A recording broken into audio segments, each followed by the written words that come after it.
Hello and welcome to Digital Foundry Direct number 42, where we talk about the week's news of video game and technology, as well as answer questions from our Patreon supporters and talk about what we've been working on lately. This is going to be one of our last produced DF Directs for the entire year, so I'm donning my Christmas apparel in preparation for the holidays, and I'm joined by my two Christmas helpers. First, John Linneman. Hey there, Alex Claus. It's good to see you. You look nice and just the holidays are rich over there at the Battaglia residence. I love it. Yes, it is. It's so Christmassy. I've got my Christmas mulled wine, which is actually tea. I have my traditional German bottle of carbonated water, because we're in Germany. That's what you do. It wouldn't be DF Direct without No, it. Let's just say that. It would not be. We also have the second Santa's helper of here today too, Mr. Tom Morgan. Hello, I feel like I'm playing more the Christmas Grinch at this point without the hat, but I'm nevertheless glad to be here. Yeah, well, we're happy that you're here. A rare sighting sometimes on DF Direct, but always a good one. Let's get straight into it, boys. Now, this one came out of the blue and we really didn't expect it. Sony, or actually Guerrilla Games, has shown off a variety or 4 screenshots of Horizon Forbidden West running on the PlayStation 4, the base model. And John, what was your first impression of these screenshots? Well, I mean, it looks like Horizon, which is to say it looks good. I mean, it looks like the follow-up to the original PlayStation 4 game. It's difficult to draw any conclusion as to how it compares to the PlayStation 5 version, of course, given that there are no exact like-for-like comparison shots. But, I mean, we're still in that cross-gen period, though. I mean, and you can tell, like, it looks good, though. So I think the key here is similar to, like, with, say, by and large, like Halo Infinite and Forza are pretty good on those older Xboxes. I suspect that this will also be good on the older PlayStation. And yeah, I mean, I'm still not happy about the cross-gen nature of these games, to be honest, but it is what it is. And yeah, I mean, it's still a beautiful looking game. I mean, the first one, I mean, Guerrilla's engine in general, I think, is kind of a showcase still, especially given the hardware targets like Killzone Shadowfall, for all its game design flaws, is still kind of a beautiful game that was doing a lot of cool stuff when it launched in 2013. Should probably look back at that sometime. Yeah, so, I mean, what do you guys think? I think it's curious that they made a point of announcing it. It says a lot about their strategy for advertising the game, that they want to make sure people know you can get it for the older PlayStation 4 system. And that makes a lot of sense given the lack of PS5s out there. I suppose if the situation were a little different and, you know, more PS5s were out in circulation, we could actually, they could just go a little bit harder on, announcing it as a very much a PS5-led project. But yeah, it was always cross-gen. But it is interesting that they're making this point now. And the screens look great. Like, obviously, it's a great looking game. We had it running on, you know, the original game running on PS4, and that, you know, ran a good 30 FPS open world sort of experience on, you know, the Decima engine. And I think this is just going to follow suit. Maybe when it comes to the comparisons, when we get to it, it's going to be interesting to see if they've really taken advantage of PS5 hardware, if they've pruned back from there. But from the screenshots, it's hard to tell anything, just as you say, John. It's just, here we have 4, and they look great. Did they announce a PC version, by the way, of this one yet? Not this one yet, but it's also one of the games as a part of the NVIDIA leak. And that has been the most prophetic leak I've ever seen in my entire life, to say the least. So I imagine it's going to be coming at some point in time. And I really would expect some hands-on there from Guerrilla Games and Nixies helping out. So it should be all right, I'd say. Probably. There was 2 things that I noticed about these screenshots that are something that we talked about before when we looked at Horizon Forbidden West, is that they did announce as well, too, that the PS4 version would not be having the hero lighting and gameplay. That was something that we talked about when Forbidden West was shown off the first time. Like these artificial light sources that they put around Aloy, I forget how to say your name always. But basically to make her look more cinematic and stand out from the environment and have like nice shadows all the time. They do that, but you can already see that those are missing in these screenshots. And one thing that I just kind of like the way it look, I don't know actually how to play out a game, but in the one screenshot where they show off that kind of looks like broken solar panels at a distance, is the way I would describe it, in a desert. The shadows from those solar panels go out pretty far, and that was one of John's complaints back in the day for the original game, that the shadow map distance and the general quality of shadows was pretty low, except for like right in front of the camera. So maybe that's just an advantageous shot, but that looks good, especially for a PS4 title. Jesus, I think you're right. Great. Distant shading is really important with these large open games, and we've talked about this a lot, I think, especially lately. So it is nice to see that. I think this stage of the generation, you tend to see the console at its very best, and I think we've really plateaued in terms of what the PS4's pushing at this point. But it's great to see developers at the peak of their powers with the hardware now, and just going at it and just saying, yeah, here's another one, and here's another Horizon. Let's go for it. I hope they make the hero lighting optional, by the way. I do hope so too. It kind of looks all right without that, to be honest. But that's something for the final game. Obviously, we're going to be covering that on all the platforms when it comes out in great depth and detail. But let's move on to the next topic. For all of you who love the colors of the rainbow, well, Sony has selected a few of them and offered them as side plates for the PlayStation 5 that are now available to purchase. John, what was your first impression of the color of these side plates? Well, I mean, the colors are kind of cool, I'd say. But, this is such a weird topic because, and I actually thought about it from a different perspective. So in the past, we have had an occasional console come along and offer some light customization, like the Xbox 360. They initially had faceplates, and even though most of them are hideously ugly with like weird styles on them, the concept was awesome. I liked it a lot. And then the new 3DS, the non-XL version, also had interchangeable faceplates, so you could kind of get a different look to it. I like what they're doing here in the sense that usually when you want to get a different color console, you have to actually buy a new console to get there, right? Like technically you could like paint them or do something like that. But if you want that factory finish, you just had to buy a new machine. And that has always been the case for Sony consoles. This is the first time where there's actually a way to sort of change the look of it without essentially buying a new machine. So in that sense, it's not a bad thing. I can kind of get into it. Yeah, it's been long awaited, really, hasn't it? Like a way to replace those.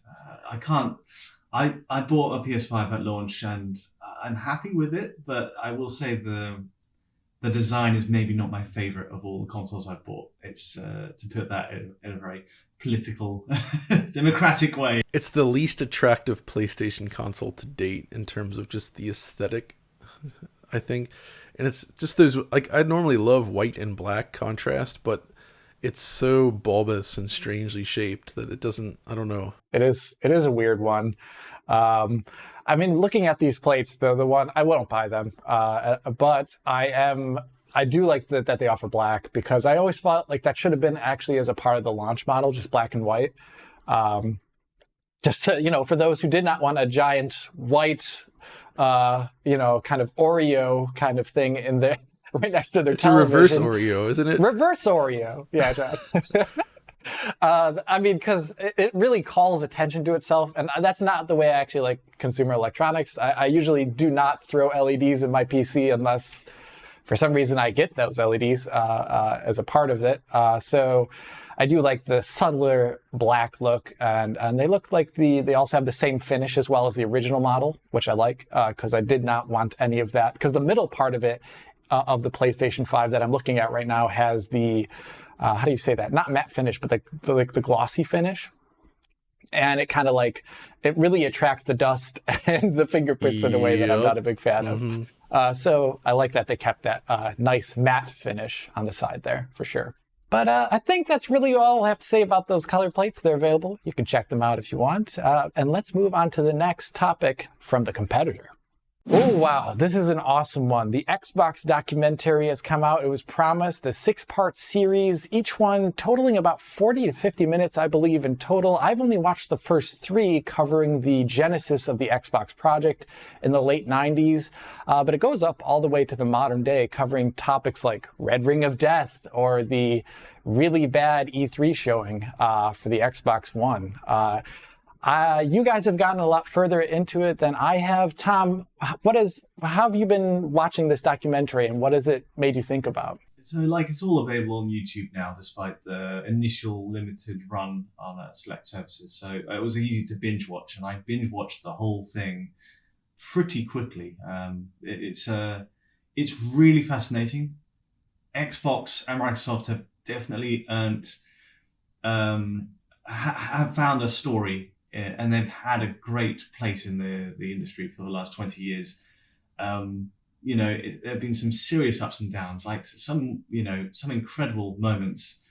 Red Ring of Death is covered extensively. And I'm one of the things going into this documentary I was a little unsure of was how deep they'd go into them, bearing in mind it's coming from the source. They've, elected to speak openly with some of the executives at the time, and they'd speak pretty candidly, to be honest. I didn't expect to get this much information. And there's actual, they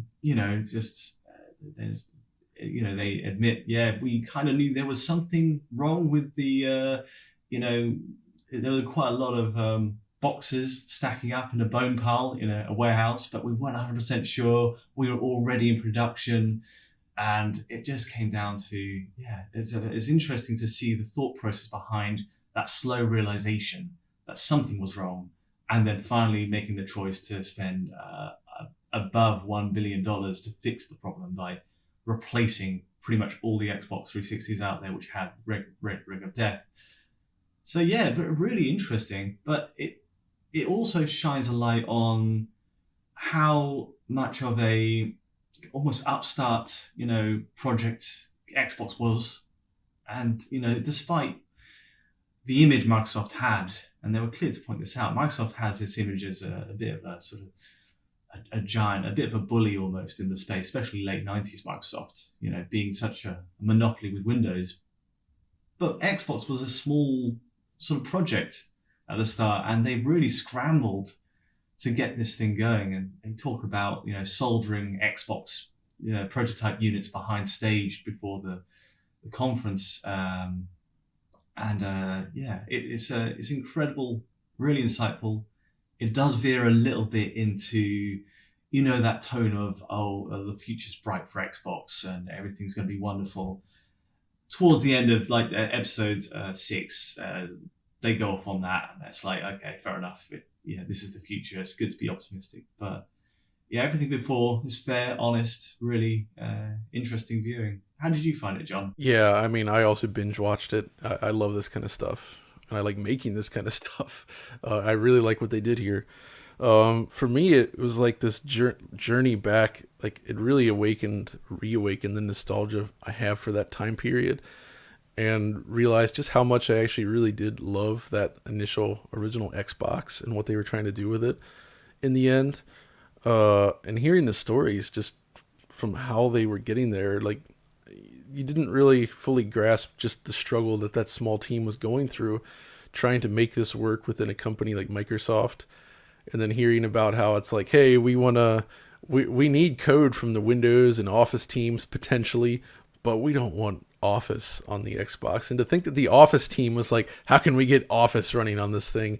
It just shows like how different the headspace was for the majority of the company versus like the group that was actually like, no, this is what we have to do to make this a viable box. And then the whole like getting into hardware manufacturing, which was something that they didn't really want to do, but they kind of had to, because who would want to foot the bill on that? I mean, the way they originally I think they mentioned that they were potentially heading in that 3DO direction. Like, the reason the 3DO is expensive is because 3DO did not make their own systems. They had it was more like a VCR or DVD where other companies make the platform, like Panasonic, for instance, or Sanyo. problem is you make the money on the software sold, not the units. And so in that case, they had to sell them at very high prices to actually make it worthwhile to do that, which could have happened with Xbox as well. But in the end, they thankfully did not go in that direction. I also really enjoyed all the stuff about Halo. I mean, I knew a lot about that, of course, but just hearing them and seeing all that old footage again and like remembering, I think it's really important to look at how much of a mess Halo was prior to launch and how they were basically flying by the seat of their pants, and they barely made it to the finish line. So to think that it turned out as good as it did for a launch game, like, it's unbelievable. Like, and for me, it's especially important because I think for a lot of people, Halo was the introduction to Bungie, but I was actually a long time fan of Bungie. I played Marathon 2 specifically on my own PC, but a friend of mine always had a Mac, and we played a lot of those Mac games, like original Marathon. We played stuff they published, like Weekend Warrior, which is bizarre. And then, of course, I loved Myth, The Fallen Lords, like that series. I also had an original copy of Myth 2 that had the bug in it, so I was very cautious about that. It didn't get me because I was playing the game. So, you know, I knew that Bungie had this, what they specialized in was taking a concept and whittling it down to the basics of what made it really interesting and good. Like Myth is like, here's a strategy game. We're getting rid of all the base building, all the resource gathering, all the stuff. It's all gone. We're just focusing on the strategy of manipulating your army against the troops. And it was phenomenal. And Halo is just like that. And this is why it works on a console. And you really get that feeling of like what they were trying to build and like just how difficult it was, but that their talent really shone through. So there's that. Man, I mean, I don't want to go on and on here too long. It just, it really made me excited just to see all that stuff again. Because, man, the original Xbox and 360 as well, they showed some footage of Peter Moore in the Shibuya Tsutaya in Japan for the 360 launch, which is, so that was the one launch I got to go to over there, was that 360 launch. That's where I first talked to Peter Moore as well. So that was kind of fun to see that again. Just in video footage because it's been so long. And I also massive respect to them for bringing back Don Matrick to talk about that era, because famously the Matrick era is the, like, reflecting back, that's the era when they lost me. I did not like Xbox during the Matrick era at all. I hated the Kinect stuff. I didn't like the push they were doing with all their first-party studios. They were like kind of divesting themselves of making the kinds of games I enjoyed, focusing on this Kinect stuff, and then they launched Xbox One, and there were so many bad decisions around that. And then they tried to take away the ownership of games entirely. So, you know, I can say that during that time, I was pretty mad at what they were doing. And I have since forgiven them, we should say. The Xbox is awesome now. But during that period, it was pretty bad. And I respect them for actually going back and talking about it and sort of like not shying away from it. Like Sony had the same kind of thing with early PS3 era. It was not very good. And Sony themselves was like very unpleasant, shall we say. That was but you're never, I don't think you're ever going to see them go back and talk about it in that way. Or Nintendo, right? Like, I like the Wii U, but I think the Wii U is getting shoved under the rug, or like the Virtual Boy, Nintendo barely references that. All this stuff is just, they sweep it under the rug and prefer to focus on what's now. And so the fact that Microsoft's willing to actually go back and talk about this stuff is like, that really increased my respect for that team, that they're willing to do this. So they also got a good array of people to talk to, not just Microsoft executives, but also, was it Jack Tretton from PlayStation? Yeah, I mean, it veered into PlayStation territory a little bit. 'Cause the story of Xbox 360 is also the story of PlayStation 2's launch, and its size in the popular mind space, and the PlayStation 3 and how that was kind of pitted against the Xbox 360. So I think there was an element of contrition from Jack Tretton in that documentary that say, yeah, this was the point where you could tell just the way he was talking about PlayStation 3 that he was not so keen on it. on hindsight, and that things have moved on and they're much happier with where they are now. Did you guys get the impression, though, that the original Xbox only existed in the end because Sony's making these bold claims about wanting to take over the living room? Yeah, because I just imagine that meeting, Bill's ego was like, yeah, no, there needs to be a PC in there with a remote. That's I can just imagine it. That meeting they described where Bill came in screaming at them and throwing down the PowerPoint presentation. I mean, they painted it almost like the only reason Bill and Steve ended up approving it was because they hated Sony more than they hated the idea of Xbox. And they're like, well, okay, we got to take them down. They can't meddle with our territory. So it's almost, I did get that impression too. It's kind of like the reason the original PlayStation exists, right? Where like Nintendo screwed Sony over real bad with the Super NES CD stuff, and that pushed them to basically try to get in it, get their revenge almost, and get in there and do it. And it feels like the same thing happened with Xbox. One thing I was a little sad that they didn't talk about, I mean, they did talk about certain things. They talked about the original Xbox. They talked about getting an Ethernet port on there was really big for them. Having a hard drive is there. But they did not talk about like the GPU, CPU side of thing as much as I wish they did. Maybe just because it was audience specific, but it would have been interesting to see like, why did they even go with NVIDIA at the time? Like, or why did they go with Intel?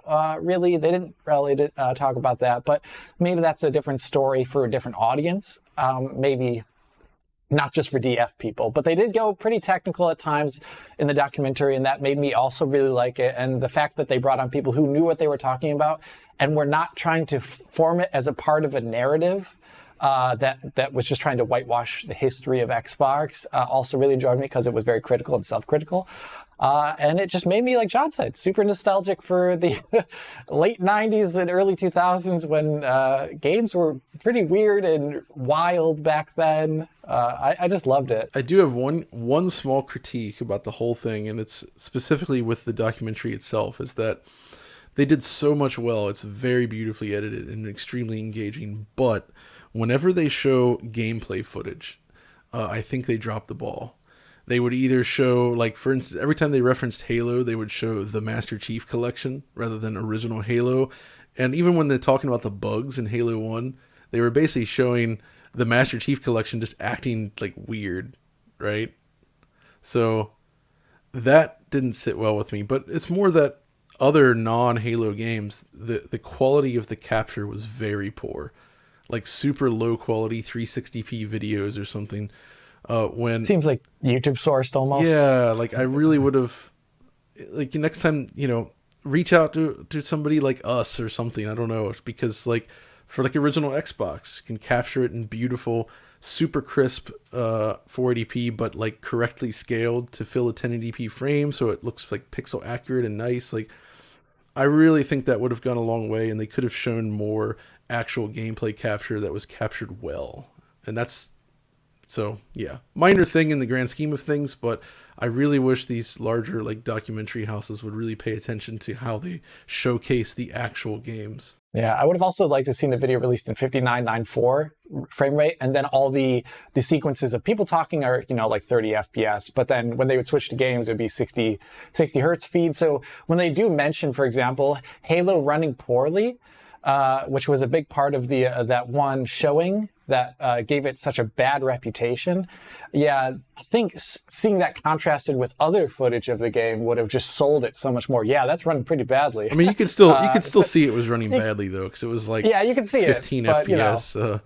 It is kind of funny, though, that they did think it was running badly after the time, this is like when Perfect Dark's coming out and things like that. This is actually not so bad for a 4-player game, split screen. Well, true. This was actually after the launch of both PS2 and Dreamcast, where like 60 FPS was becoming standard.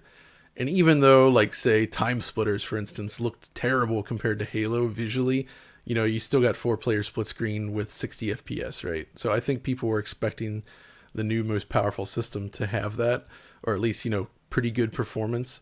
They just didn't know that the Xbox at that show was not actually like final hardware, or at least that it was significantly underpowered compared to where it would be. But I think that's really all we can say about this documentary at the moment. There's so much actually more to say. We'll probably talk one day about the original Xbox in some sort of DF after dark or something like that, because such a great topic.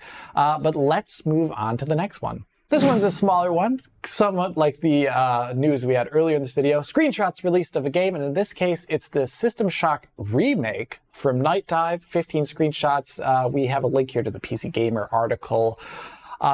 This one I find is interesting because the System Shock remake has been in development for quite some time, and it has gone through a lot of iterations where initially it's this, you can download that original demo if you still want. It's like Unity, and it's like pixel art meets modern, like unfiltered textures and this really interesting look. Then it switches over, changes development quite a bit. It's like Unreal Engine, and it looks a bit more generic when they initially showed it off. But now, as you can see in these screenshots here, they're really going for their own aesthetic style that is quite different, I would say, than the original game, but also very unique. It looks System Shockish, and you just scroll through these screenshots here. Audie's going to be plopping them on screen. I think they look really great, and this is a game I'm really excited to talk about when it does come out.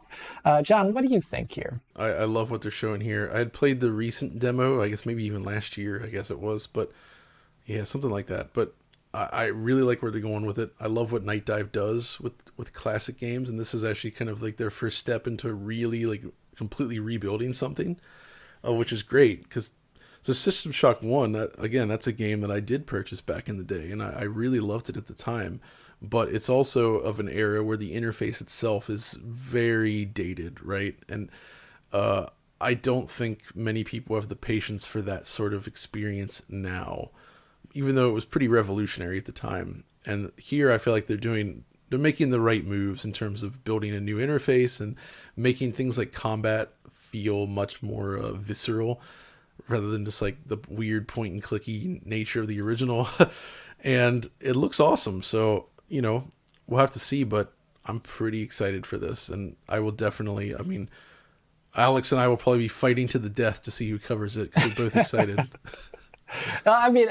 In the end, we could probably end up, this is coming to PC initially, right? Probably. Like, it's not I don't think it's coming to other consoles, is it initially? Can't remember off the top of my head, but if it is, it's probably a PC only game like I imagine it is. I think you'll probably end up covering it first, even though I'm the PC guy, but this is such a retro story. It'd be great to see the exact comparisons. So it's been a long time since I played it, and I only played it briefly back in the day. And you're right, that initial impression was maybe around 2007 or so that I first played it. I can see why this has made an impact, but also the controls, the initial gameplay was not too inviting. It's a hard sell by today's standards, but it seems like judging by the screens, there's just so much going on in terms of it. Almost like looks a bit sort of Doom-like in how gritty and horrifying it is now. Yeah, but Tom, it has slopes. I'm just saying. Oh my God. It had slopes, and it had like rooms above rooms kind of feature, or at least like bridges or objects that you could walk under. Like these were things that you just weren't doing on the Doom engine. You could like move the mouse around the entire screen. It wasn't just limited to a 2D play. So I was like amazing super stuff. into graphic adventures at the time, like point and click. And I actually thought it was cool that like you could actually click on an object in the world, in the 3D world, and like pick it up and interact with it.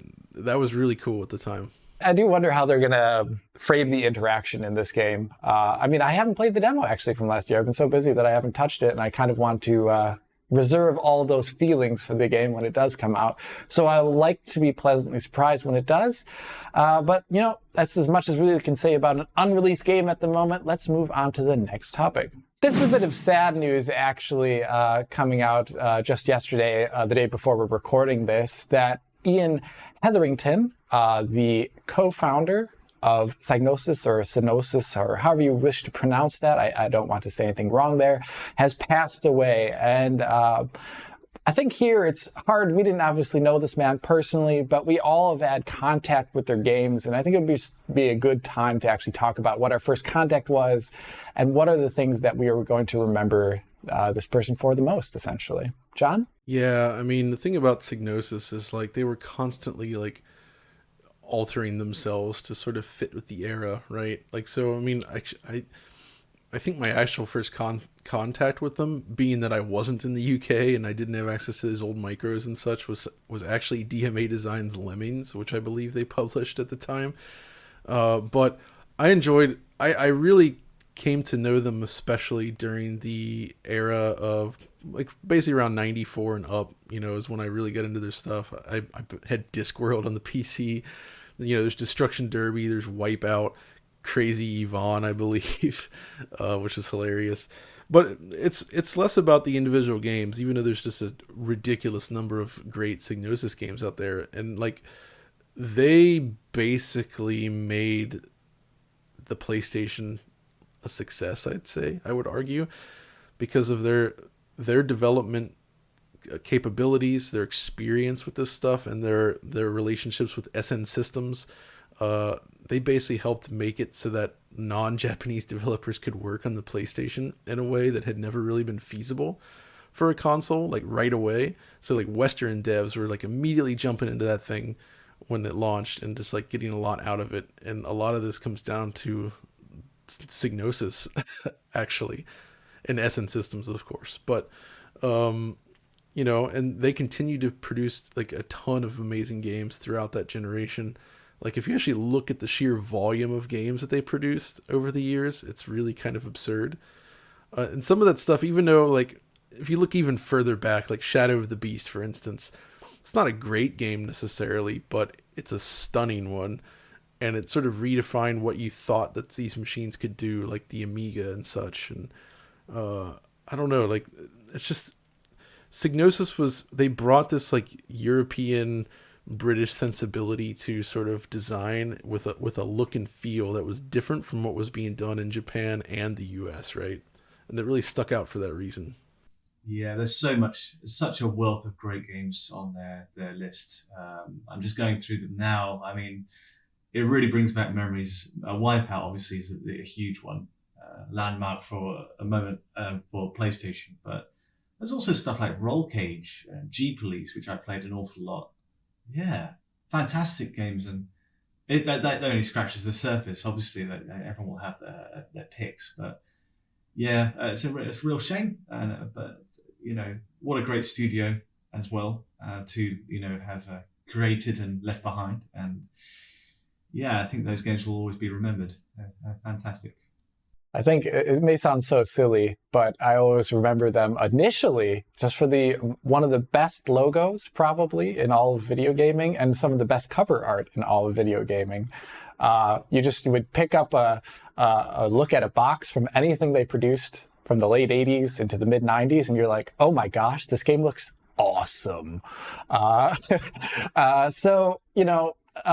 My contact, though, is like John. It's actually limited to things that were not the Amiga. So my first contact is actually Lemmings, a game that I played countless hours of in its initial Windows and DOS versions. So many of the different versions of that, all the dumb ones too.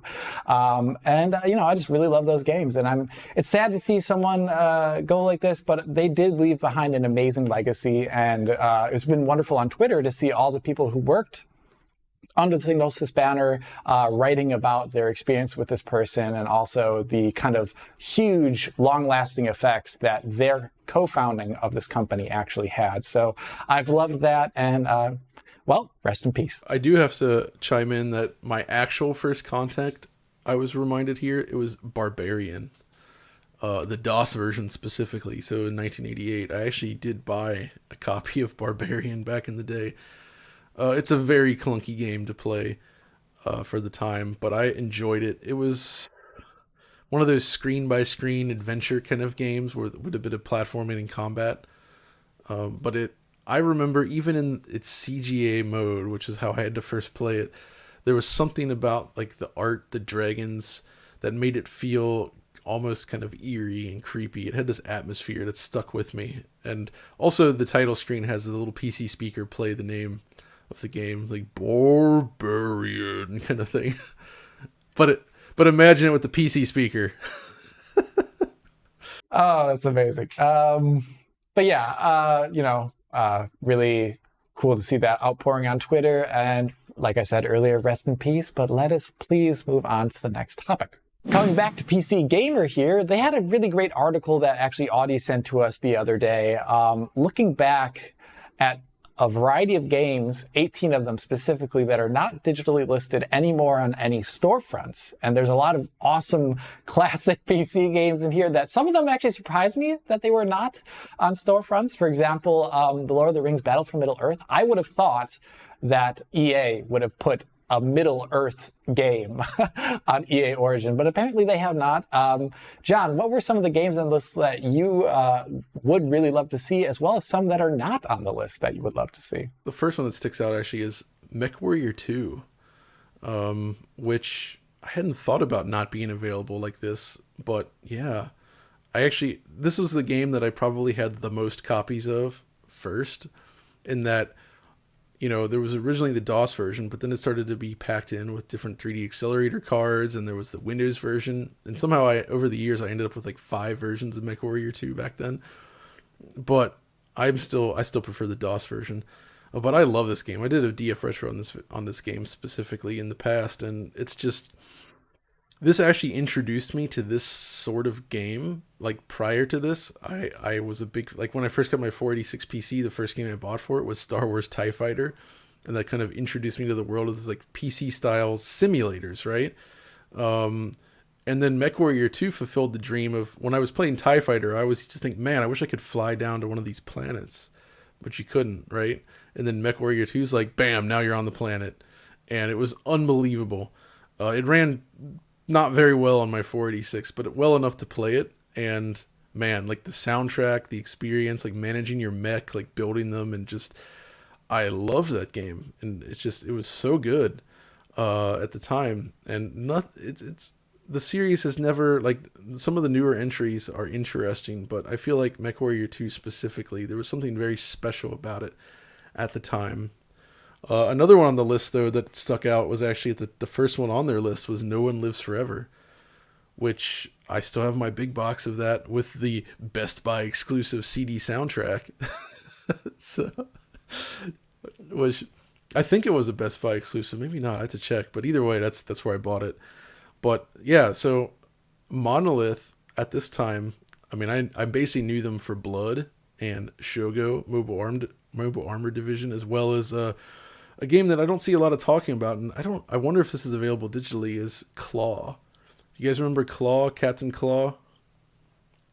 It was a 2D pixel art platformer, but done at 640 by 480 for Windows. I played the heck out of this back in the day.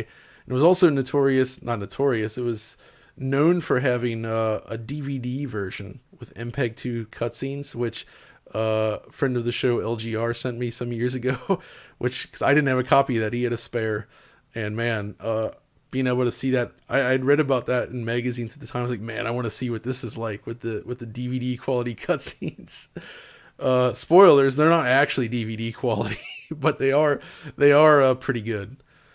But yeah, No One Lives Forever is just an awesome sort of like spy game. You know what I mean? Like, it's that sort of like retro charm. I mean, this was around the time of like Austin Powers, but this one does not go in that stupid comedy. I like Austin Powers. I don't mean to say it's stupid, but it's a little more serious, but it does have some silliness in it as well. It feels like a really nice balance of that in a good way. And yeah, I remember loving this, but also hating the Lithtech engine, which, Alex, maybe you can agree with that. The Lithtech engine kind of sucked back then. It runs really bad. It's just like almost any game you load up. It's just, if you remember like playing like Half-Life on launch, and just like the amount of loading and the amount of stuttering, it's kind of like playing like a really old game on a really old PC, but it just never runs as well as you'd like. That's kind of my Lithtech. Not good at all. And by the way, No One Lives Forever got ported to the PlayStation 2 in one of the worst PC to console ports of that era. It is so atrociously bad. And I should have known because it's Lithtech, and Lithtech, as we just said, but whew, that port.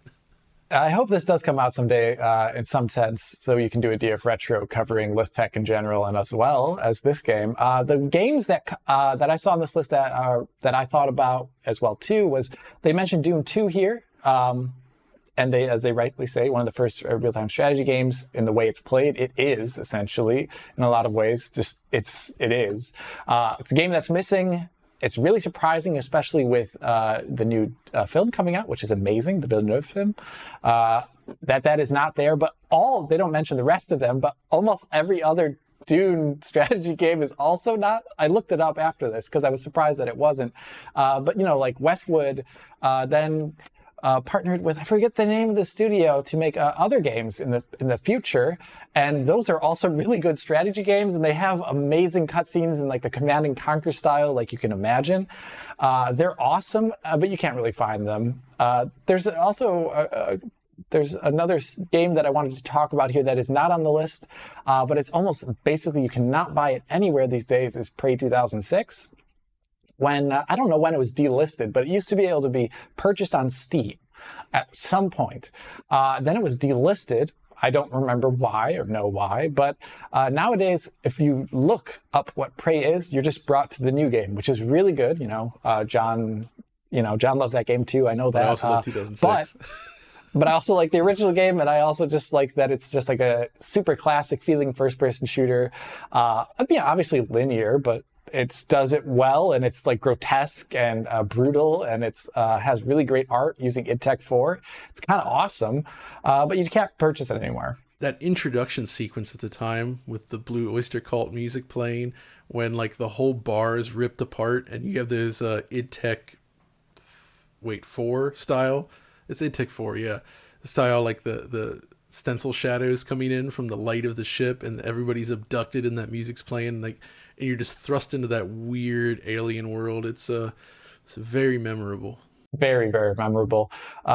Just an incredibly brutal game now that I think about it. And of course, it has the very interesting history of having a greenlit sequel that also looked to be rather amazing, the original Prey 2, that was then canceled shortly before it probably could have actually been completed, which is always a big shame. But any other things that pop out to you on this list, Tom or John, that you would like to see brought back to a digital storefront? I mean, purely for the sake of collection, there's so much great legacy stuff in there. Like why is SimCity, not SimCity, Civilization 1 and 2, those, like, for posterity, surely they've got to be available on something. And there's ways to get at them, but it's like, it's a shame that you can't just access them via modern stores. And it's also, PC Gamer has really done a great job researching into like the where and what and how, but Battlefield 1942, one of the,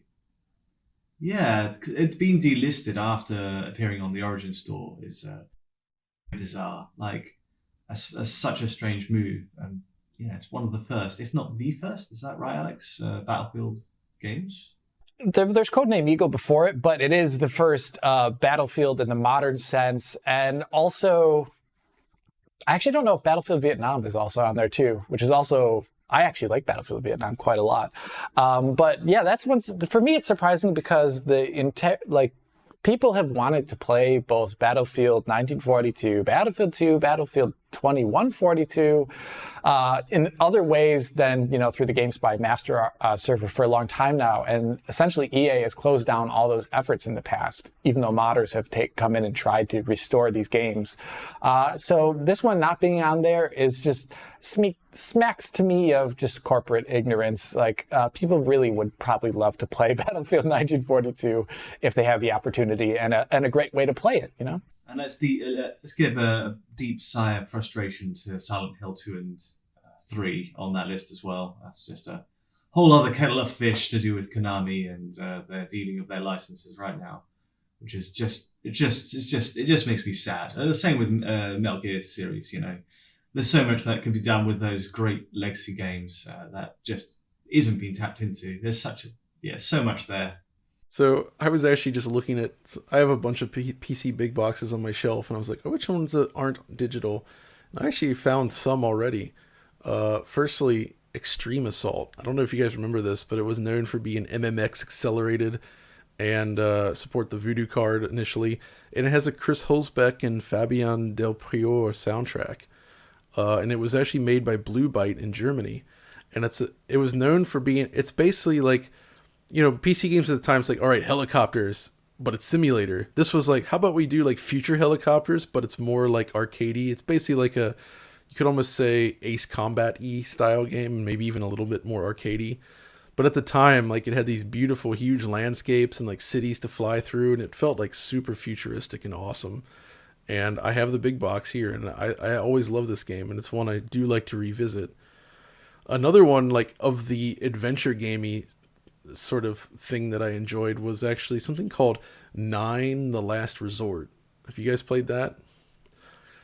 So this one actually has like, let me pull up some of the staff here, because this is kind of insane, because I think most people aren't actually aware of this, but it has, so it does have Steven Tyler and Joe Perry from Aerosmith in it.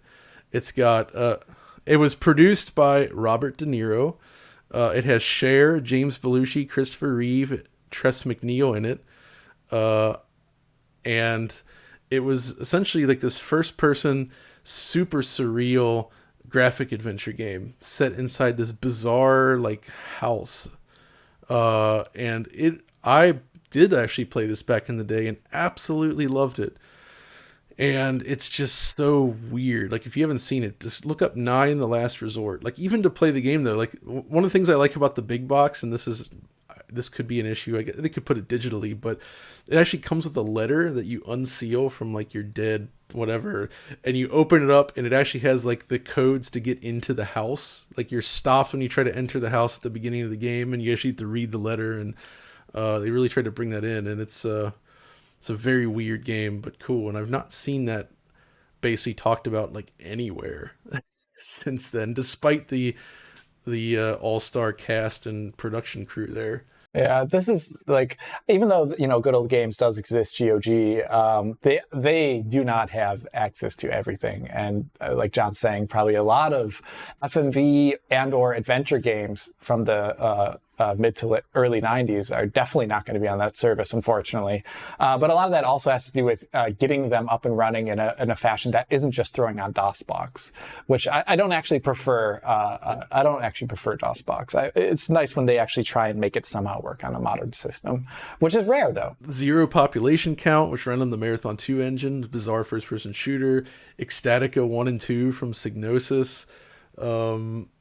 I mean, I could probably go through my collection and find a ton of games like this, but there's so many weird games from back in the day that have not been re-released. And a lot of games that are re-released don't work well. Like, for instance, Star Wars Dark Forces. I think that did get a source port, though, very recently. That's good. But that's been released on services like GOG and Steam, I think. The problem is it runs in DOSBox, and that's a 70 hertz DOS game. It runs at 70 frames per second beautifully on a real PC of that era. It's very, very smooth, but you're playing in DOSBox, and it's a jerky, ugly mess. It's terrible. Isn't DOSBox limited to 60 hertz even anyway? I think it like always transforms the window to 60. I swear it does. It seems to, because even on my G-Sync monitor, it doesn't work correctly, and that does not work as you would expect. And there's a ton of games. Like, this is actually a topic we could delve really deep into, I think, because there's a ton of PC games out there that are not available anywhere today, and they also have weird issues running on modern systems too. So the world of classic PC games is a very exciting place, I would say. That's a topic I would love to broach in a video with John at some point, or multiple videos. Not sure how and when, but let's move on to the last topic of news this week. Splinter Cell is back, baby. Ubisoft has announced just the other day, right before we're recording this, that Splinter Cell is coming back and being helmed by the Ubisoft Toronto studio. They also released a blog entry explaining some things about the game and its development, what it's going to look like. It is using the Snowdrop engine, which is good, very good. It is also apparently a remake, but they kind of... I would say walk the line of describing it as a spiritual remake or a remake of the original Splinter Cell. They did not announce whether Michael Ironside is coming back, to my knowledge, as part of that interview, unless I misread it. But yeah, what do you guys think about Ubisoft bringing back Splinter Cell? I'm actually pretty excited to see that come back. And I really hope that Ubisoft doesn't Ubisoft it up and go like open world, NFCs, and whatever that NFTs. Not NFCs. I'm not Tommy. So I guess the thing that I'm wondering about is the way they talk about it. It does give me a lot of hope. And using Snowdrop, I think, is kind of an important thing here because that's very capable. What I would personally like to see, though, is essentially a remake, like they're talking, but one that pushes it out in very tasteful ways, right? So the original Splinter Cell, I did like it a lot at the time, but I never quite felt that it redefined stealth as they claimed necessarily. It was just a good stealth game because I was a big fan of the Thief games. And the area where Splinter Cell regressed was world size. So Thief is not an open world game, thankfully. Yeah. But the maps themselves were huge and complicated and really interesting. And so games like Splinter Cell and actually the sequel, the Thief, the third Thief game and all that, they were constrained by using Unreal Engine 2, like Unreal Warfare, and being targeted on a console. So while Splinter Cell looked incredible at the time, the world size was very constrained. And the AI was not as good as it could have been. So while I do love the game, I always felt there were faults that could be corrected. And all of those faults stand the chance of being completely fixed and changed in a good way in this remake, if they do it right. So based on that, I have a lot of hope here, hopefully. Hitmanning it a bit, Hitman 3 style. That's the way you're saying it. Because like if you think about like the first like 2 or 3 levels of the original Splinter Cell, there's literally just areas that are one hallway, and there's only one way to get through it by like sneaking up above or doing a very special move. It is a bit. They wanted to show off like the new move set of Sam at the time and things like that, of course. But nowadays that is like linear to the point of being almost absurd. But like if they were to just break out those areas into like a slight widening, like John is saying, I think that would do really well for the series. Like I'm just thinking about the third game in the series. Chaos Theory has like that ship level, which is a bit more open. Chaos Theory actually had a bit more open levels than the first and the second game. So that would be interesting if they did do that essentially for the first one. But also, a big part of the first game is its emphasis on lighting and micro detail and cool interactions with the world, which is very much so of that era of graphics technology. And I think Snowdrop could definitely do it justice. And it's targeting next gen only as a part of this, which is also really important to talk about because this concept is just starting up now. I think the studio is hiring people up for it. Avatar GI in here. Let's get it in there. Yeah, that'll make it look really good because first game's all about light and shadow, and there's nothing better than global illumination. So I'm excited. We're probably not going to hear back from them for a very long time regarding whatever is happening with this project. I hope it doesn't get canceled. But yeah, let's move on to the next part of the show. So here we're going to talk about the DF content of this week and the upcoming weeks, but lo and behold, the content that we're bringing out is actually rather self-explanatory, so stay tuned for all of that when you get those videos. But rather, this time we're going to talk about the things that we're going to be putting out during the winter break itself, when everyone is off holiday with their families or staying at home. And we're all putting out Game of the Year videos. John, what do you have to say about your Game of the Year video? This is a tradition that I enjoy, I think. I've been doing it for some years now, at least 4 years possibly. But yeah, at the end of the year, it's a chance for us to talk a little bit more about the games we enjoyed during the year and sort of focus on them in a video. And it's fun to hand those out. I get why people do that because it is fun to reflect back on this stuff. And I think right now my list is like 8 or 9 games, I think. It's going to vary per person, but basically the idea is anybody here between us that wants to do this can do it. So I know I'm doing it. You're going to do one, Alex. I think, Tom, you have one in the works. And I think Audie is also going to do one. So that'll be great fun. Anything from Rich? I'd love to see that. I mean, Rich would just... benchmarks. I don't know. Yeah, he would tell us his favorite benchmark of the year. He'd probably just Actually, pick that would be Crysis kind of 3 funny as a joke video. As Game of the Year anyway, because he loves that game. Highly explosive. Yeah, so that's what we're doing. Game of the Year videos. I'll be putting out one as two with of course, a PC focus. That'll be also be coming out. And there's some other content coming out on the side for our Patreon supporters. John, can you talk about what this DF Retro special content is? Yes, this was the brainchild of Audie, and essentially it's I'm visited by the ghost of Phoenix Past, and it's kind of we kind of devolve into this weird experience of him gifting me a new Phoenix game each day for 12 days. Except for it's not Audi, it's the ghost of Phoenix Past, aka Norwegian Santa. And we had a lot of fun making it. It's just pure nonsense and just for fun. So if you are subscribed to the Retro Patreon tier, do give it a look, because we've been releasing a new video each day over the past few days, and I think it's going to run up right before Christmas. So it is pretty funny. Dynamite 100. Boom! I'm not playing 100 of these. Okay, well, oh no, this is the game with like 100 games, isn't it? In one. Oh no. Oh my goodness. So you have Pingus, you have Double, you have Marksman, you have Dammon. Wait, isn't that women? No, that's that's Dammon. one M. Yes.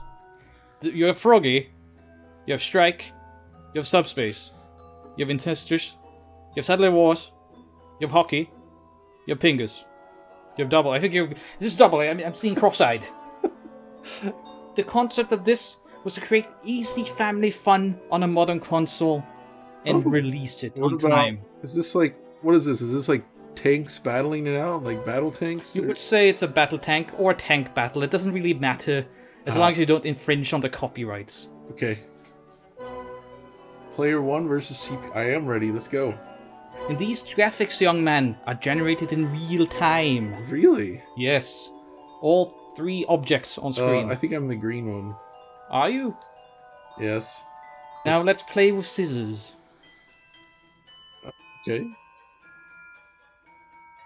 No, it's 2-player. We can't do that. Ah, fine. You don't have. You didn't bring a second controller. Yes. Well, I didn't. How about we play you? Oh, little boy. That's also 2 players. Who's the fool now?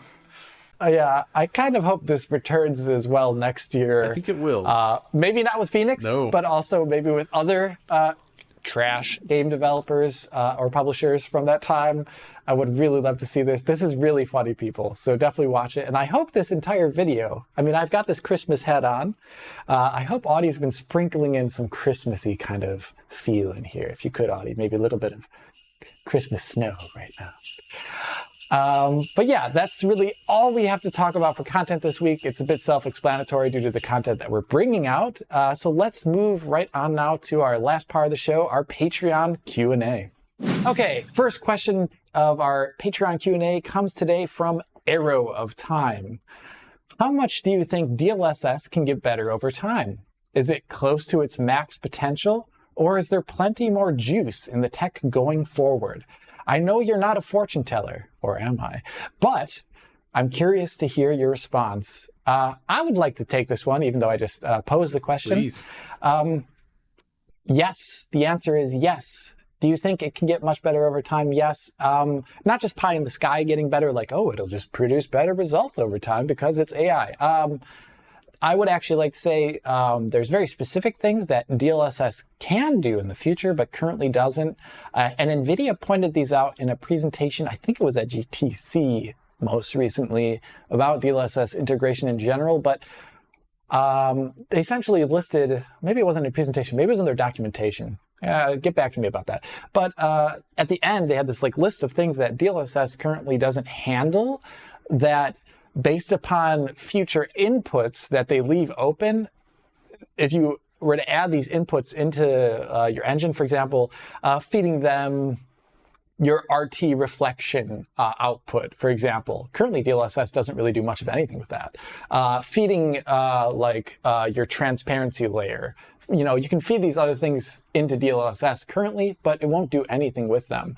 And their plan is in the future to actually have DLSS be upscaling and treating more parts of the image and not just the raw aliased end image.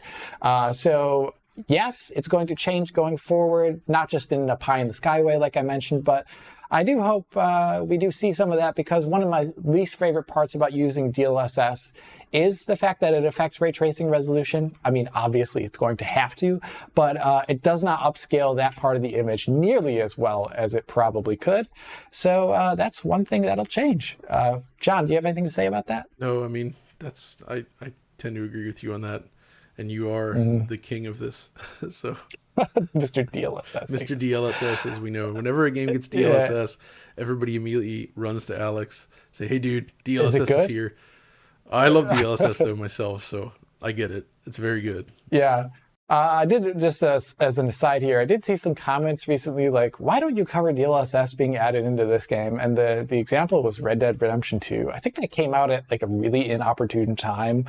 And it's really hard to go back to a game or a video that is so out of the news cycle. So I didn't cover that, and there's no conspiratorial reason why I didn't cover that. So people always think that not covering something is a conspiracy. It's really funny. It is just a conspiracy. Understand that. I don't get it either, John. But let's move on to our next question, this time coming from Dzoom or Dzoom. It's hard to know how that is pronounced. Dzoom. Any backlog games that you guys are planning to play finish during the holidays? Also want to thank the DF team for an amazing year in content. It pulled me through some tough times. Thank you very much. Thank you very much, Dzoom. John, backlog. I haven't really come up with my backlog list yet, but there are definitely some games I want to play through, just because I enjoy them. I actually want to play through the recent Life is Strange game, True Colors, because I do enjoy those. You know, they're kind of like modern graphic adventures, kind of, with a nice focus on the narrative, and they're very pleasant games to sink into, I think. So, but you kind of got to be in the right headspace and not too busy with work to really enjoy them, I think. So I'll probably play through that. And then I need to look back at whatever else I missed. I've still been meaning to try to get through Ys 9. The initial visual presentation kind of turned me off a little bit, but I'm told it gets really good, so I need to keep going at that. And then probably some retro games along the way as well. So I don't know. What about you guys? Thinking, I've been trying to get into Death Stranding because the PS5 patch. I love that kind game. of gave it. Yeah, I mean, new lease of life, 60 FPS on console now, and kind of now I knew it would happen. Like around the time PS5 came out, I was thinking it's got to be updated. And lo and behold, here we are. I'd love to. I'm slowly doing my way through that. And also, there's a few that I missed just because the nature of the work is as it is. You know, you have your game, and then you don't really, you know, if some of that big blockbuster comes out around the same time, you don't really have time to look into it. So I didn't get a chance to play Returnal. I'm gonna definitely check that out. It's real good. Holidays. Probably good that you captured it after a patch, because you know now you can like pause the game and do all these really things that you are nice quality of life. Yeah, I had such a mixture of views on it when it first came. Mostly, you know, awe and amazement, but then also some frustration. So I'm glad. Like, there's a few games like that. Guardians of the Galaxy, you know, updated with ray tracing now, and I didn't get a chance to fully finish it, and now maybe it's a good time to start and jump into that. So there's a bunch. Mostly I have been playing Hades and trying to finish that, and it's just a bit of a nightmare to finish. So it's my most played game. Annoyingly, I don't think it will qualify for my top games of the year list because it's very much like a pre-2021 release. It did get, I think, a PS5 port this year. So But yeah, that's where I'm at right now. I'm going to be, for the holiday, I'm going to be away from my PC setup. I'll have a laptop with me that can play games, most definitely. But I honestly, I'm going to take this break and probably just chill and play some like tabletop games, which I don't play a lot of. So I'll be catching up on a bunch of tabletop games that I haven't played in years and or new releases that I have not played. I'll probably play some Warhammer Kill Team with my brothers, which we always do every year. And maybe what we also tend to do, but we haven't done it since the coronavirus and stuff, since I haven't seen them in so long, is we actually go through, we don't look at our backlog, we actually look at games that released like a decade ago that were like B tier, AA tier or lower, and we play through them all in the same room. It's kind of like going and watching like a bad movie. And we did that a couple years in a row. We did like Lost Planet 3 a few years ago, and that game is hilarious, by the way. So there, you know, we tend to do that, and if we can, we'll do one of those this year. And that's my backlog. So just some fun with the family. Next question comes from Limited Time Struggle. It's an intense name. I hope everything's okay there. John, you've been preaching about using the BFI mode on the LG CX and setting it up properly using ColorControl PC software. Do you have some sort of walkthrough at hand on how to set this up? I have a retorting 5X hooked up to the TV, and I'm a fan of using the awesome scanline filters. He meant RetroTink, but he retorted. RetroTink, yeah, RetroTink. Oh, it's a RetroTink. That's what it is. A retorting. A retorting 5 times. Yeah, I'm retorting 5 times. Anyways, this RetroTink, it dims the image, sure, but it's more than bright enough for me. I'm mostly playing in a dark room. Enabling BFI plus scanline filters does make the screen a tad duller though, and I was hoping some tweaking in the PC software could help remedy this, but I need some guidance on how to proceed. I don't actually have a tutorial for color control. Maybe I could try to walk you through that on the Discord at some point. It's actually not that complicated, but you can increase the peak brightness in SDR mode, which is what you're looking for. And it does help a little. So black frame insertion, I love it. I use it all the time. And it does dim the image naturally because you're blanking out the screen for a set period of time, right? But what he's talking about here is using these really nice CRT style filters of the RetroTink, where Mike Chi's almost trying to simulate subpixels of like a phosphor screen in an interesting way. The problem is that also adds an extra black into the image, right? So even if you're at full brightness on a monitor, enabling those filters basically cuts the brightness almost in half to a degree, it feels like. And that's just to get that sort of look of a CRT down. And it's very effective. But when you combine that with black frame insertion, it's real dark. And I don't know how we can possibly combat this yet. I feel like it's going to need a super ultra bright screen, like to overcome this. Maybe like a micro LED screen. Problem is like an LCD. And LCDs can still get brighter than OLED. I find that TVs with black frame insertion don't do anywhere near as good of a job. I think due to the nature of LCD pixels having a slower response. Now, on the PC side, if you do like sort of this pulsing of the display and you do it at a very high refresh rate, then you can get really good motion on an LCD. But the problem is that playing retro games, you're topping out at 60 hertz, right? And it doesn't seem to be there. So that doesn't really overcome it either. So right now we're just in this point where we're getting close to like mimicking the look of a CRT playing classic games. It's pretty impressive. We just need like 10 times the brightness to overcome all of the things that are being done to make this work. And even then, like, as you know, Alex, there's this look of an electron beam striking a phosphor screen that's very analog looking almost.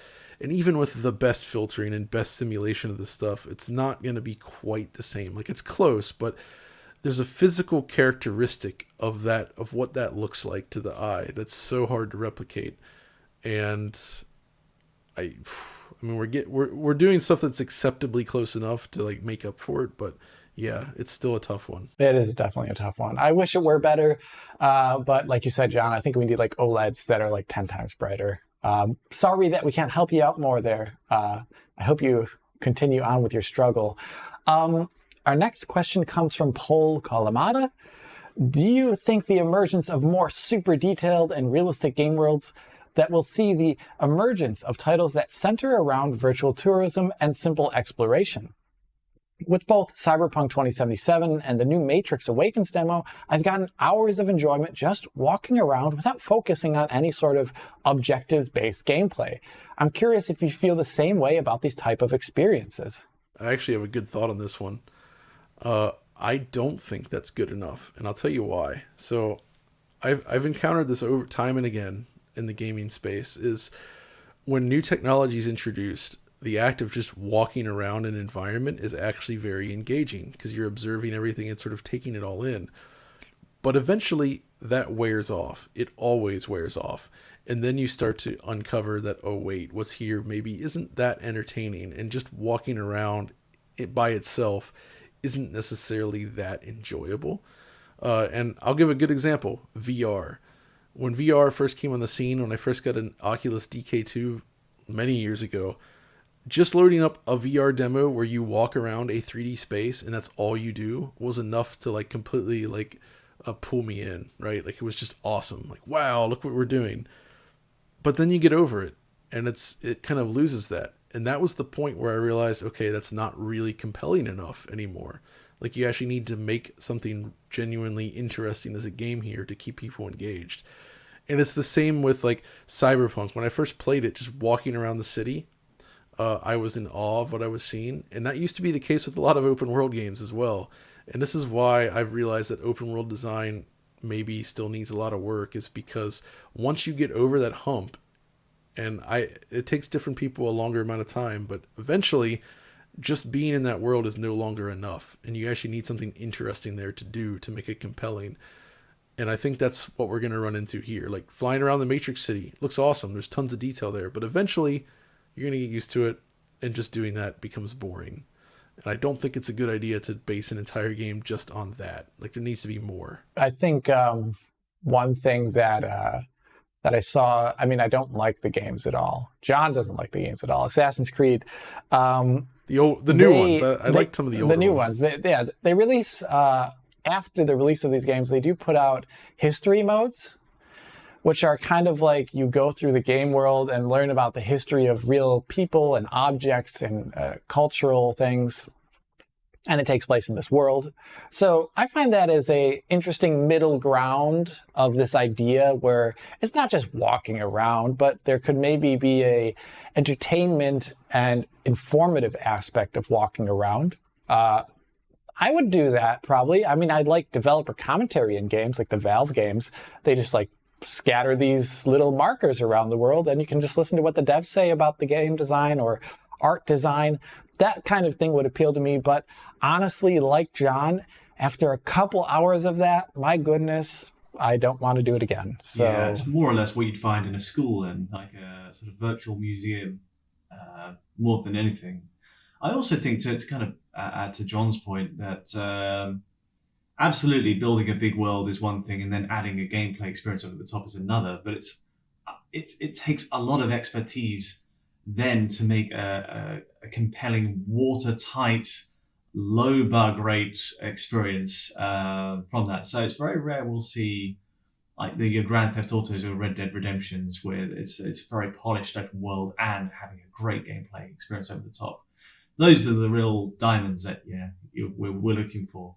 Cyberpunk obviously falling a bit short of that when it came out, more than a bit in fact. But yeah, totally. It does seem like a technical exercise more than anything. We all love to see it, but only in short, like 20, 30-minute bursts, as with the Matrix Awakens demo. Very good. Okay, let's move on to the next question here. This one from Side Eye Bro.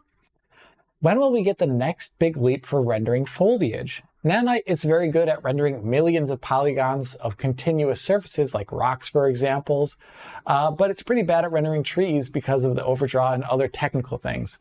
Do you think in this generation of games, trees will use only the mainstream of rendering with alpha textures, or Nanite or technology similar to it used to render trees in a more polygon-based way? When will we see a realistic forest without vertex-based movement of transparent textures? That's a good question. Didn't Quixel just announce like tree mega scans yesterday? Yeah, those are also some of those are polygon stuff there too. Obviously, it doesn't work with Nanite for the movement aspect. So that gets rid of some of the fun of that. I mean, they're moving to, isn't this what Epic's kind of still working and researching towards, is essentially bringing Nanite to the level where it can handle this? Yeah, it is. I don't know what their plans for solving it are, though, obviously. That would be great if I knew that. One other thing that I wanted to mention was neural radiance fields, or just radiance fields in general, is another representation form for rendering complex surfaces with occlusion, and things like that, with weird occlusion. And I think that includes things like hair, and probably includes the idea of like grass and maybe leaves to a certain degree. Maybe that's a representation, compute-based, that could show its face in games, but then it brings into other questions. Okay, well, how does it render with the lighting in the game, and how is it lit and shadowed in the age of hardware-based ray tracing? Has the same problem as nanite, essentially. I don't know. Sorry. There was a presentation by Infinity Ward when they talked about their shadow rendering. And they mentioned that they are looking, actually, this is old though, this is from a year ago, so maybe their plans have changed, but from the next gen, moving to actual polygons instead of alpha mass textures for vegetation for their next gen efforts, which I would really like to see. It would make a really good looking game. And I think we could probably also, I don't know. That's like so hard to, I can't even imagine what they'll do, but those are just my guesses. I don't know. Do you guys have anything in your heads that you... Not that it's detailed in any way compared to what we're talking about now, but back on like PlayStation 2, you look at like Metal Gear Solid 3, because the texture deficiencies of PS2, they opted to do all the grass using polygons. So there's really nice collision and interaction with the fields of grass in that game because of that I always enjoyed. But trying to do that at a much more detailed level, I would like to see that. But there's pretty interesting points. You're right, like radiance fields and stuff could be interesting, but the lighting and integration into the scene is tricky. And I just don't know yet. Like, a lot of it also depends on how the fidelity that you need. Like, it varies from game to game, right? Like, if it's first person game and you're down in that world, then this is much more important than, like, say, Forza, right? Forza Horizon, if you stop and look at the trees, the deficiencies are obvious, but they look pretty good when you're racing around. And they have that large scale occlusion as well, which I really liked, which a certain other game does not have. Yeah. I would love to see more. I mean, this is probably, Epic also hinted at it in their presentation, and there was also the open problems in real-time rendering at SIGGRAPH. The keynote, I think for that, talked about just in general things that need to be solved for real-time rendering that current, and that was also on the list. So yeah, I can't solve it. I don't know how developers will necessarily do it, but it's a really good question, Side-Eye Bro. If you can, come up with another mind-bending question for the new year, please. I love this one.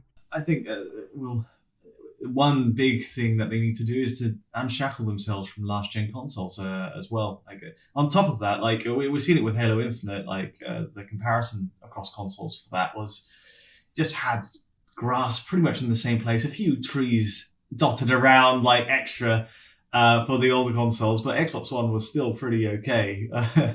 I never felt like, Halo Infinite is a really good example of like how they wanted to expand it to an open world with lots of some foliage as well, and as you can see far into the distance, more so than most Halo games before it. And it just felt like, oh yeah, well, we're sticking to kind of the standards set by older consoles. So at the baseline, as a basis, we need to just move straight to the new consoles and work up from there. Another thing to talk about, I just remember it, but just thinking about, you covered FIFA, Tom, right? And they made a software rasterizer for their hair and that too, and that worked really well for the hair. And on a similar concept, I could see that working for grass as well too. They do something weird. Like in FIFA, they always do something a little bit extra for the grass, which is they do. You can see it in the orbital camera when doing on a replay. You go through a shot, and you can kind of zoom in. You can see the shading fade in, kind of based on distance and proximity. So there is something there, but it's always reserved for replay views. And top down, there's really no point. Like, you just see green, and that's the same as what you see on a regular football game. So yeah, it's less than a pixel that each grass blade would occupy.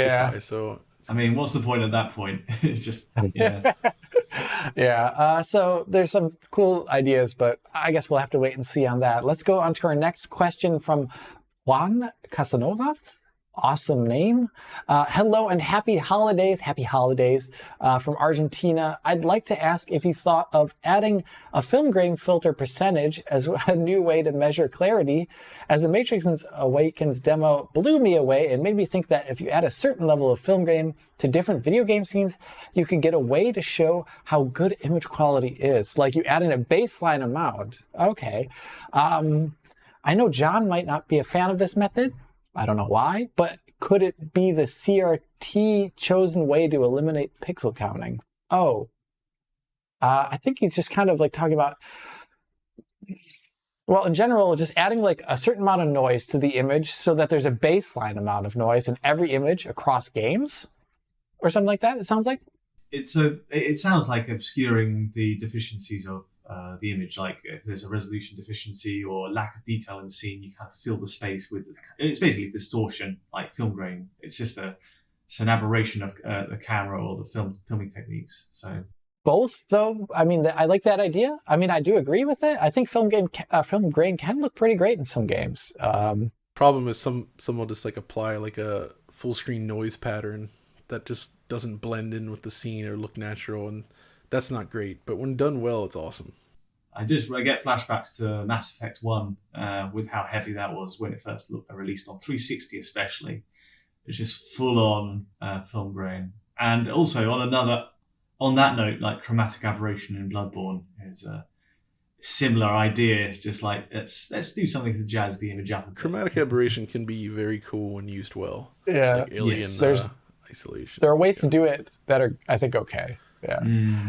I mean, I agree with you here, Juan. I think it works in some games. I'm not exactly sure what you mean about as a new way to measure clarity. Oh, yeah, I don't follow either. But I do think you mean something about like adding a certain baseline level of noise in the image and then checking about the rest of the image after that to see if it's clear or less clear. I think that's what you're getting at, but that would also be pretty hard to implement. But we're working on behind the scenes. I know Rich is working on behind the scenes about new tools and ways to measure image quality beyond us just counting pixels, which I'm really a fan of. There's a couple of interesting methods, like it might be relating to the question a little bit here, but when you record a capture a game on one console versus another, one with a higher resolution and one with a lower, you can often see a difference in file size in the bit rate. It's not always the case. If you add film grain to that, oh gosh, your bit rate's going to skyrocket. It's just going to go right up. Yeah, that's a good point, Tom, because film grain is actually very bad for us doing YouTube videos. Terrible for us, yeah. When given the option, I always have to turn it off because otherwise it bloats your file size like significantly. I'm also reminded about how just YouTube just doesn't care. About the one time I made a video on reshade, and I was talking about a debanding filter, which worked really well, by the way. But I showed like a comparison of the debanding filter versus the band without it, and on YouTube it just looked the exact same. I love that. That was so funny. What's the answer is to use zooms, lots of zooms. But so even then, like remember when we did before Quake 2 RTX, there was that original path tracer, tried to show the raw like view before filtering, and it was YouTube could not deal with the raw pixel data. Or when I did the Doom Eternal video, I was getting the behind the scenes stuff from id, and I did that really dense wireframe mesh of one of the largest levels with like so much geo and like visible as a wireframe. And it was so bad or so intense that if you played the HEVC file on like a TV, like the TVs themselves, the processor would actually like start dropping frames and struggle to play it. Oh, wow. Oh, my goodness. So, and it's a mess in YouTube. So, yeah, that type of imagery, it's the enemy of video encoding and playback. Great topic of discussion. We'll probably return to it in the new year at some point, image quality again. Todd Weitzel, looks like, Todd. Why is Genesis/Mega Drive audio so hard for emulators to get right? I mean, there are two variants of the sound engine on Mega Drive, right? There's more than that, even really. Yeah. It's like, is that why, John? It's more the analog nature of the audio chips being used. And there's a lot that was done specifically utilizing those features in a way. Like It's like when you have like an old style synthesizer, you produce a note or a sound in that, and it produces a very specific sound, and it's not like a digital thing that can be easily reproduced necessarily. It's kind of like that because everything is like synthesized. I mean, there's also, there's the noise, well, not noise channel, there's the PSG channels. There's also the one for playing the digital audio sample. And then there's the actual synthesis. And the synthesis is the toughest part. And I think it has to do a lot with like the attack and delay on certain notes. And there's certain techniques that musicians would use to, like, you play a sound, instead of just like a single note plays, it almost has this like grungy, like sort of fade into it. I forget the name of it actually. But it was something a lot of composers leaned heavily on, and emulating that so it sounds really accurate seems to be very difficult to pull off, because you're just trying to mimic this, like, almost like this phenomenon from this chip. That's really fascinating. Also, because there's so many variations of that chip, the different chips they use in the system, some sound better than others anyway, like the real hardware. Like a lot of the second, like the Model 2 generation, many of those sound chips are just bad sounding in comparison. They're like muffled, not good. They don't reproduce certain sound effects correctly. So even on original hardware, you still had issues with that, and it just comes down to the chips that were used. So there's so much variability there, and I think that's why it's proven a difficult nut to crack versus many others. Very interesting. I imagine, though, this is an aspect where hardware emulation comes in to somewhat save the day, because doing it in software might be quite a challenge in comparison to actually just recreating it. There's still issues with getting it just right, because you're still trying to... there's some delicacy to it. That's why, like on the Mega SG, for instance, they actually have adjustments for the sound chip that you can sort of like tweak things to your liking. It's even there, it's tough to perfectly match it. That's where like the work of like Artemio and the stuff in the 240p test suite used for measuring audio playback. You can actually, there's tools for like measuring the waveforms. You record, you get the waveform using specific sound generated by this MD Fourier is what it's called. And this has actually been used to sort of like compare and contrast different solutions for handling the audio, right? Like you figure out the bass, like, okay, this is the optimal sound maybe. And even that's kind of debatable. And then you can just generate the waveforms on these other devices and compare and contrast and very clearly see scientifically how different sounds and notes are reproduced by each piece of hardware. And there's even times where I've discovered, and they've discovered as well, like one of my consoles had like a sound bug in the sound chip that actually produced like weird rogue notes that were out of tune when playing certain sounds in the MD Fourier, if I recall. It was a weird thing, and we were like, what the heck's going on here? So like even on original hardware, it's a weird thing. But that's why I like it. I wonder if there's some lessons to be learned here from normal, like nowadays, if you play guitar, or if you are interested in recording and things like that, a lot of things have gone from analog to digital ever since like the late 70s, and there's been a huge push of emulating analog in digital spaces for guitar effects and things like that. I wonder if there's lessons to be learned from there that could be shared across industries, because they've done a really good job, at least for guitar tech, of getting analog sounding stuff, in my humble opinion.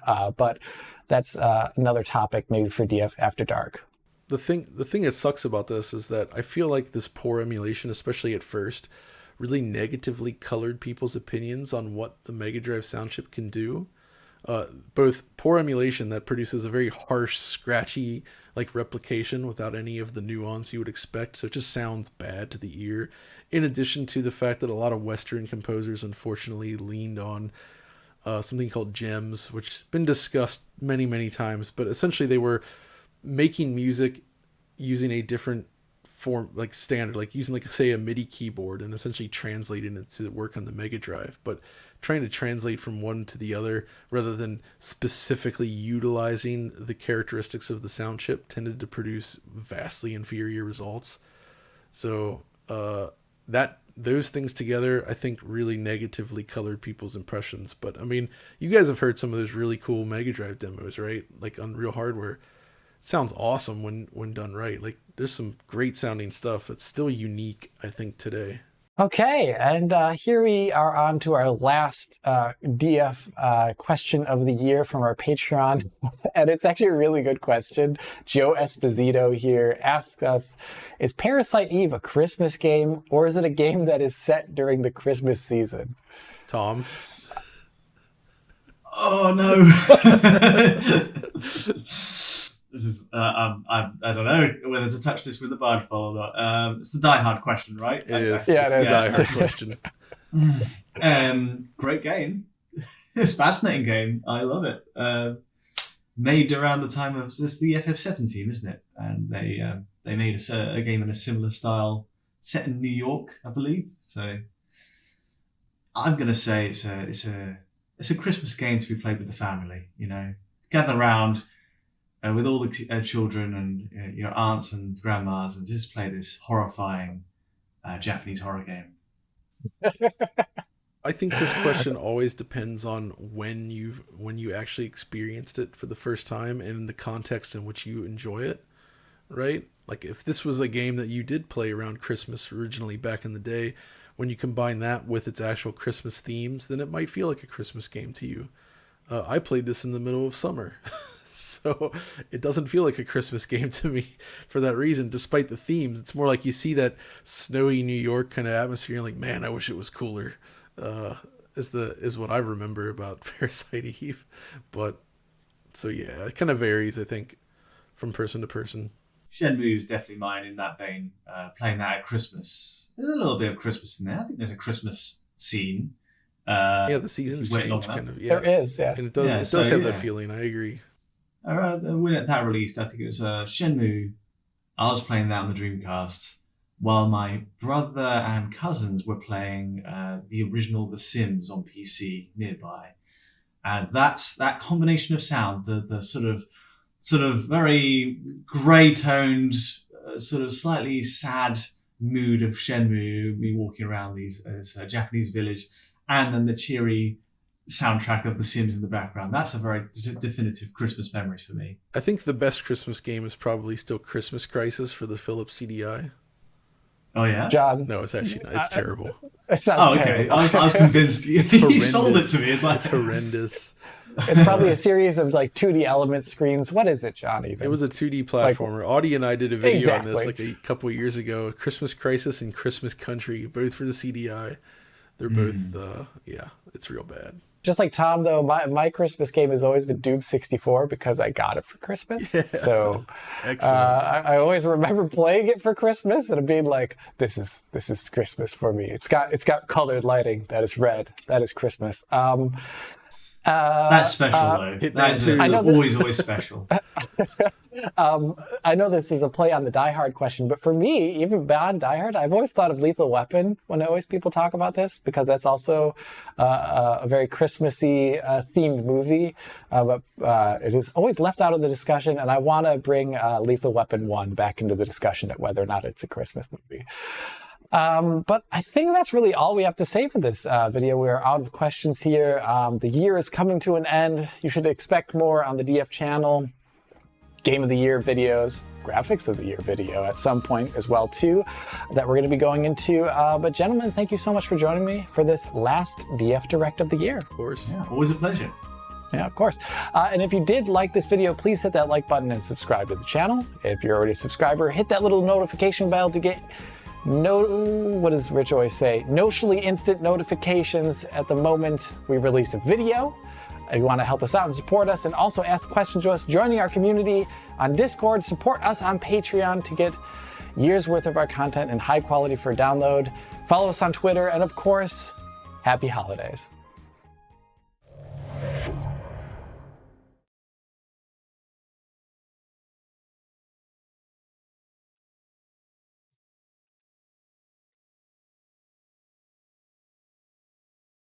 Mm.